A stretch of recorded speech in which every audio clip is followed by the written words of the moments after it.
Everyone, welcome to my YouTube channel योमिक्स।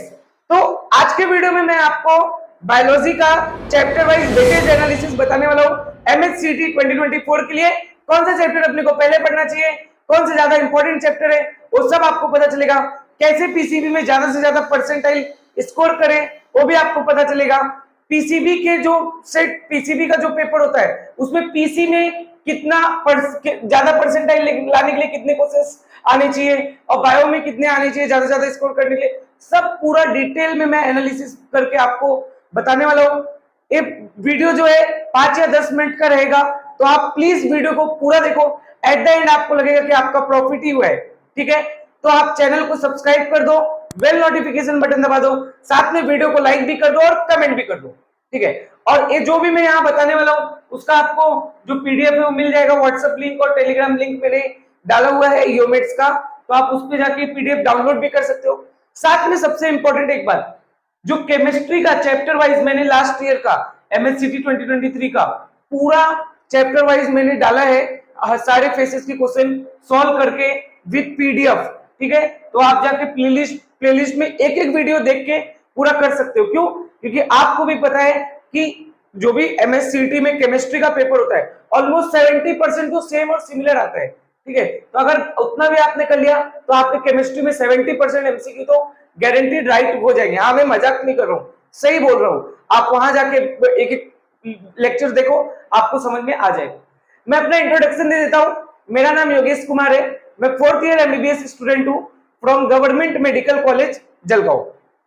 ठीक है, अब अगर मैं बात करूं कि पीसीबी सीटी में ज्यादा स्कोर कैसे करें।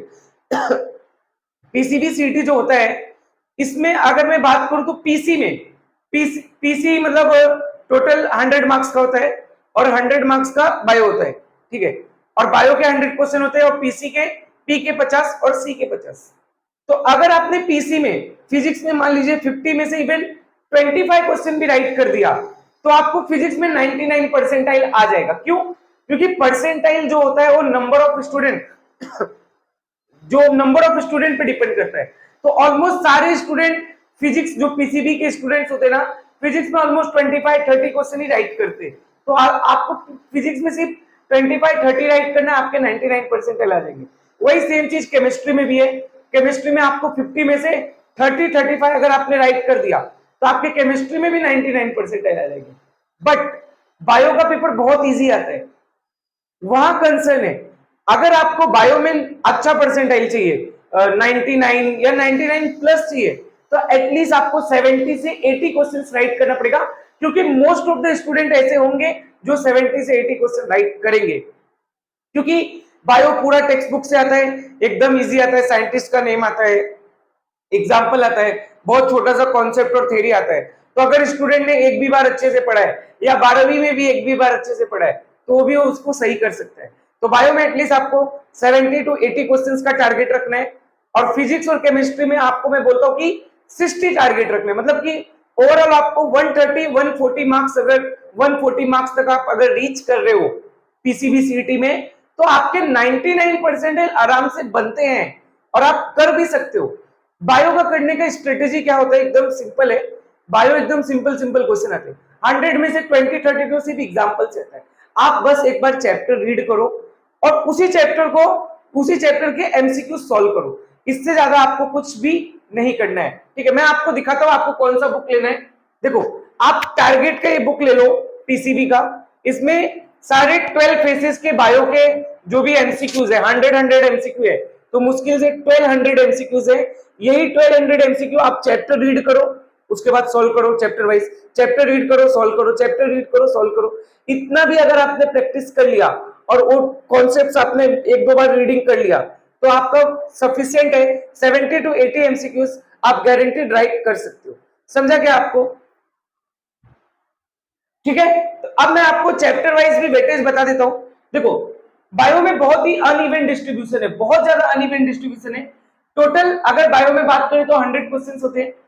लास्ट ईयर 12 फेजेस हुए थे बायो में, तो 11 से 4 टॉपिक ही है सिर्फ और 12 से 15 टॉपिक है। तो जितना वेटेज 11 का उतना ही 12 का है। 12 का जितना आप मानते हो ना उतना ही 11 का भी वेटेज है। 20 क्वेश्चन 11 से आएगा और 80 क्वेश्चन जो होते हैं 12 से आते हैं। तो देखो मैंने यहाँ चैप्टर नेम लिखा है एकदम अच्छे से, और टोटल नंबर ऑफ क्वेश्चंस में पहले मैंने ये बताया कि पर्टिकुलर चैप्टर से 12 फेजेस में टोटल कितने क्वेश्चन आए थे, और एवरेज एक एक पेपर में कितना आ सकता है, एवरेज एक पेपर में आपको कितना आ सकता है वो भी मैंने यहाँ लिख के रखा है। चैप्टर हो गया, एवरेज वन पेपर में आपका कितना आ सकता है वो भी मैंने यहाँ लिख के रखा है। ठीक है, तो आप सबसे पहले इंपॉर्टेंट चैप्टर है कंट्रोल एंड कोऑर्डिनेशन, बहुत ज्यादा इंपॉर्टेंट चैप्टर है। आप देख सकते हो लास्ट ईयर 12 फेजेस में 103 क्वेश्चंस आए हुए थे, जिनमें से एवरेज वन पेपर का अगर आप एवरेज भी निकालोगे तो 8 से 9 क्वेश्चन आता है।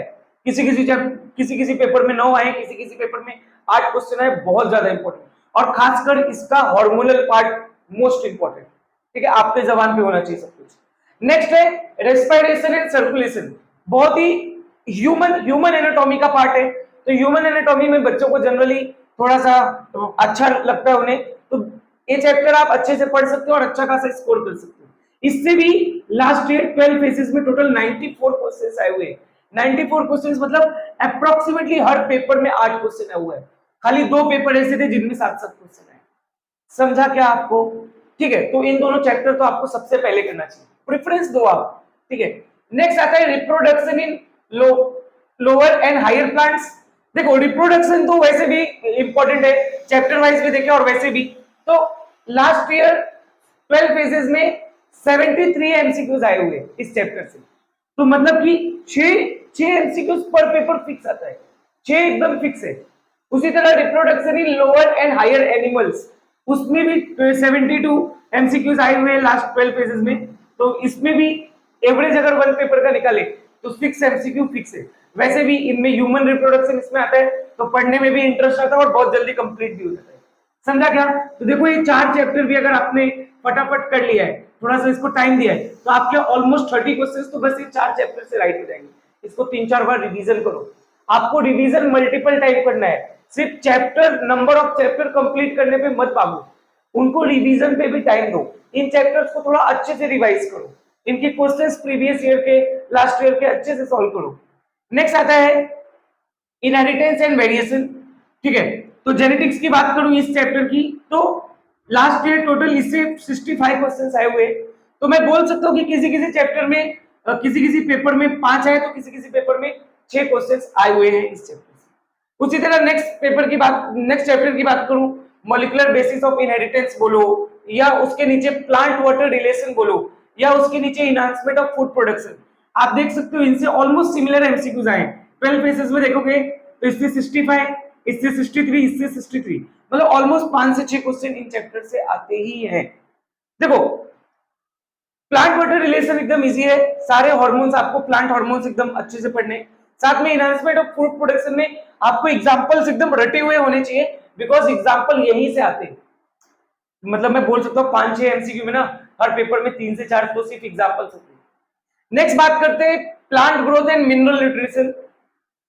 इस चैप्टर से भी आप देखोगे तो लास्ट ईयर 12 फेसेस में टोटल 62 एमसीक्यूज आए थे, मतलब कि आप देखोगे तो एवरेज वन पेपर 5 एमसीक्यूज तो आती है। ठीक है, उसी तरह बायोटेक भी उतने इंपॉर्टेंट है, देख सकते हो आप ऑल 12 कोर्सेज में 60 एमसीक्यूज आए हैं, तो एवरेज 5 का इसमें भी है। उसी तरह origin and evolution of life, ये भी थोड़ा पढ़ने में इंटरेस्ट आता है, खासकर इसमें वो जो ह्यूमन वाला पार्ट है वो तो बहुत इंपॉर्टेंट है, 2-3 एमसीक्यू तो उधर से ही आता है। लास्ट ईयर अगर आप देखोगे तो ऑल 12 फेसेस में इस चैप्टर से 59 एमसीक्यूज आए हैं, बहुत ज्यादा होते हैं, और एक चैप्टर से अगर आप एक पेपर में देखोगे तो 5 एमसीक्यूज तो आपको मिल ही जाएगा।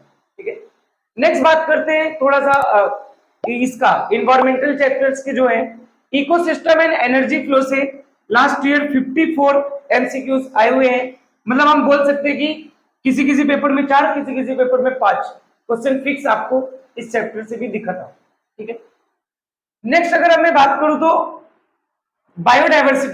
Biodiversity conservation and environmental issue से भी आप देखोगे तो 54 एमसीक्यूज आए, 4 से 5 का एवरेज है। ठीक है, अगर आपने चैप्टर पढ़ा है तो 4 से 5 एमसीक्यू आप राइट कर सकते हो, और ये चैप्टर जनरली एग्जांपल्स के फटाफट होंगे। इन्वायरमेंटल कैसा है कि रीड करने में बहुत फटाफट होता है बट याद नहीं रहता है, इसलिए मल्टीपल टाइम बस रिवीजन करो, आपको वहां 4 ऑप्शन में एक सही ऑप्शन देखना है। ठीक है, तो अगर आपने 2-3 बार देखा है तो आपको याद आएगा, रिमाइंड होगा। ठीक है, नेक्स्ट है ऑर्गेनिज्म एंड पॉपुलेशन, इससे भी ऑल 12 फेजेस में 49 एमसीक्यू आए, मतलब एवरेज आप देखोगे पर पेपर तो 4 एमसीक्यू यहां से भी आपको मिलता है, ठीक है। उसी तरह ह्यूमन हेल्थ एंड डिजीज थोड़ा पढ़ने में इंटरेस्ट आता है क्योंकि ह्यूमन रिलेटेड है। ऑल 12 फेजेस में देखोगे तो 47 एमसीक्यूज आए, मतलब कि एवरेज वन पेपर में 4 एमसीक्यू फिक्स है। अच्छा, ये तो हो गया, बट बहुत सारे बच्चे क्या बोलते हैं सर 11th का टॉपिक छोड़ने का, सीटी में वेटेज नहीं होता है, बट बायो सीटी में बहुत वेटेज होता है इसका, बायोलॉजी के केस में। क्यों? क्योंकि 11th के है ही तो 4 ही टॉपिक ना, और 4 टॉपिक से क्वेश्चन कितने आते हैं? टोटल 20 क्वेश्चन, ठीक है। तो बहुत इंपॉर्टेंट है। एक्सक्रीशन एंड ऑस्मो रेगुलेशन सबसे इंपॉर्टेंट है। ह्यूमन एनाटॉमी पार्ट है, बहुत जल्दी आप कंप्लीट कर सकते हो। खासकर ह्यूमन एनाटॉमी पार्ट में डिजीज आप अच्छे से पढ़ा करो। डिजीज पे एमसीक्यू बहुत ज्यादा फोकस करके वो लोग देते हैं, कौन सा डिजीज है, एक स्टेटमेंट दे देंगे और 4 ऑप्शन में डिजीज पहचानना रहता है। तो ऑल 12 फेजेस में देखोगे तो लास्ट ईयर 62 एमसीक्यूज आए हैं, मतलब कि एवरेज वन पेपर 5 या 5 से ज्यादा एमसीक्यू आ रहे हैं इस चैप्टर से। Next respiration and energy transfer से या ह्यूमन न्यूट्रिशन से देखोगे, दोनों से 1 से 57, 1 से 56 12 फेजेस में एमसीक्यू है। एवरेज वन पेपर देखोगे तो 4 से 5 एमसीक्यू आते हैं, ज्यादातर तो 5 आता है, ठीक है। नेक्स्ट बात करते हैं 11th का बायोमोलिक्यूल्स। बायोमोलिक्यूल से देखोगे तो ऑल 12 फेजेस में टोटल 42 एमसीक्यूज है, मतलब 3 से 4 एमसीक्यू इस चैप्टर से भी फिक्स आते हैं। और अगर मैं बात करूं बायोमोलिक्यूल्स की, तो केमिस्ट्री में भी है, तो आपको केमिस्ट्री में भी बायोमोलिक्यूल्स का डीएनए, एंजाइम, ये सब पार्ट पूछता है, जो आप एकदम आराम से बता सकते हो। समझा क्या आपको? ठीक है। तो अगर आपको वीडियो बहुत ही अच्छा लगा तो आप लाइक कर दो, कमेंट कर दो, और साथ में ज्यादा से ज्यादा स्टूडेंट्स को शेयर करो। और अगर आपको कोई डाउट है तो आप कमेंट सेक्शन में भी मुझसे पूछ सकते हो। मैंने अपना इंस्टाग्राम चैनल का भी लिंक डाला हुआ है, आप वहां भी मुझे मैसेज करके पूछ सकते हो। ठीक है, थैंक यू।